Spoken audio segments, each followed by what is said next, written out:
வணக்கம் மக்களே, welcome to the venture show. இன்னைக்கு ஷோல நம்ம பார்க்க போகிறது பிரிங் ஹர் பேக் அப்படின்ற ஒரு ஆஸ்திரேலியன் மூவியோட ரிவ்யூ. இந்த படம் பயங்கர dark and disturbing horror thriller அப்படின்னே சொல்லலாம். இந்த படத்தோட ஸ்டார்டிங்லே ஆண்டி அண்ட் பைப்பர் அப்படின்ற ஒரு அண்ணன் தங்கச்சியை காட்டுறாங்க.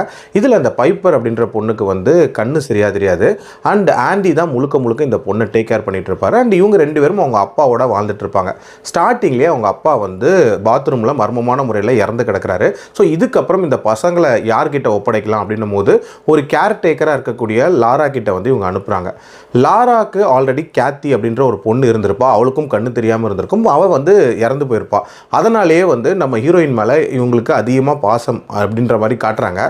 ஆனால் அந்த பையன் இருக்கான்ல, அவன் மேலே பெரிய லெவலில் இவங்களுக்கு ஒரு விருப்பம் அப்படின்றது இல்லாத மாதிரி இருக்கும். இவங்க ரெண்டு பேரும் அந்த வீட்டுக்கு போனதுக்கப்புறம் என்ன மாதிரியான சம்பவங்கள் நடக்குது, அந்த வீட்டிலே இருக்கக்கூடிய ஆலிவர் அப்படின்ற அந்த மர்மமான பையன் யார், அண்ட் டுவர்ட்ஸ் தி எண்ட் யாருக்கு என்ன ஆகுதுன்ற மாதிரி நிறைய விஷயங்களை சொல்லக்கூடிய ஒரு படம் தான் இந்த படம். இந்த படம் ஒரு டிஸ்டர்பிங்கான மூவியாக இருக்க போகுது அப்படின்றதுக்கு ஸ்டார்டிங்லேயே ஒரு சில சீன்ஸ் வச்சுருப்பாங்க. அதுக்கப்புறம் அவங்க அப்பாவோட அந்த இறப்பை காட்டுவாங்கள்ல, அதுவே ஒரு மாதிரி ராவாக இருக்கும் அப்படின்னே சொல்லலாம்.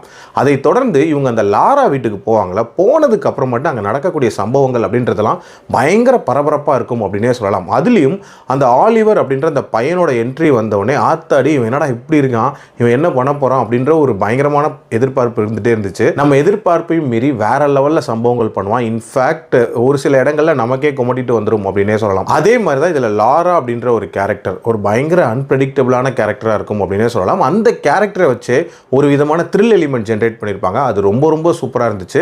இன்ஃபேக்ட் இந்த படத்தோட செகண்ட் ஹாஃப்ல வரக்கூடிய இந்த த்ரில் மூமெண்ட்ஸ் அப்படின்றதெல்லாம் ரொம்ப சூப்பராக இருந்துச்சுன்னு சொல்லுவேன். டியூரேஷன் வைஸ் லெஸ் தென் 2 ஹவர்ஸ்க்குள்ள முடியக்கூடிய படம். ஒரு விதமான சைக்கலாஜிக்கல் சர்வைவல் கலந்த ஒரு ஹாரர் த்ரில்லர் அப்படின்னே சொல்லலாம். எனக்கு நல்லாவே ஒர்க் அவுட் ஆயிருந்துச்சு. இந்த படத்தில் எனக்கு பிரச்சனையாப்பட்ட ஒரு விஷயம் அப்படின்றது, இந்த படத்தோட டைட்டிலே ஒரு மாதிரி ஸ்பாயிலர் மாதிரி வச்சிட்டாங்க அப்படின்னே சொல்லலாம். அதனாலேயே என்ன நடக்க போகுது அப்படின்றது கொஞ்சம் ஈஸியாக ப்ரெடிக்ட் பண்ண முடிஞ்சுது. அது மட்டும் இல்லாமல் இந்த படத்தோட அந்த இனிஷியல் போர்ஷன்ஸில் கொஞ்சம் பேஸ் அப்படின்றது பெட்டராக இருந்திருக்கலாம். மற்றபடி இந்த படம் தரமான படம். என்னோட ரேட்டிங் இந்த படத்துக்கு 3.5 out of 5. அடல்ட் கண்டென்ட்டை பொறுத்த வரைக்கும் ஸ்ட்ரிக்ட்லி ஃபார் அடல்ட்ஸ். காரணம் இதோட கோரினஸ் சும்மா பயங்கர ராவாக இருக்கும். அதுக்கேற்ற மாதிரி பிளான் பண்ணிக்கோங்க. மீண்டும் அடுத்த விமர்சனத்தில் சந்திக்கிறேன். நன்றி, வணக்கம்.